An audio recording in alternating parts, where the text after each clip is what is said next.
ఏమంటే ఆషాఢం ఒడిసి శ్రావణం వచ్చిందో పూజలు అప్పుడే షురువైనాయి.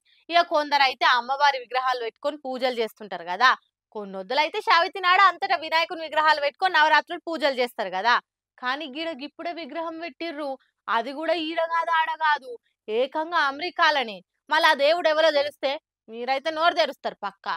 పుట్టిన సంటిపోర నుంచి మొదలు పెడితే పెద్ద మనుషుల దాకా చాలా మంది ఆ అంజన భక్తులే ఉంటారు. శనివారం వచ్చిందంటే చాలు 10 కొట్టేదాకా మంచం దిగనోళ్ళు కూడా పొద్దుగాల 6 గంటలకే నెత్తికి పోసుకొని గుడికి పోతారు. అగో అంత భక్తి ఆ అంజని పుత్రుడంటే అందరికి.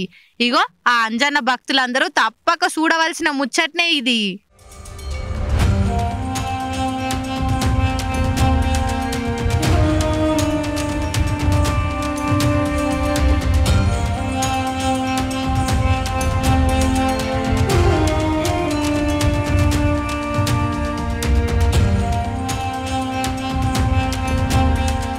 చూసిరా ఎంత పెద్దగా దర్శనమిస్తుండో ఆ వాయుపుత్రుడు.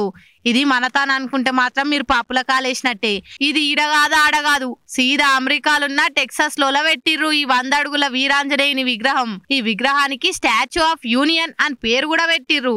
ఇక ప్రతిష్టాపన చేసేటప్పుడు భక్తులంతా గిట్ల గాలి మోటార్ ఎక్కి పూలు చల్లిర్రు. ఈ వీడియో ఇప్పుడు బగ్గ వైరల్ అవుతుండే వరకు సముద్రాలు దాటినా భక్తి మాత్రం మారది. జై బజరంగ్ బలి అనుకుంటా కామెంట్లు చేస్తుర్రు ఆ అంజన్న భక్తులంతా.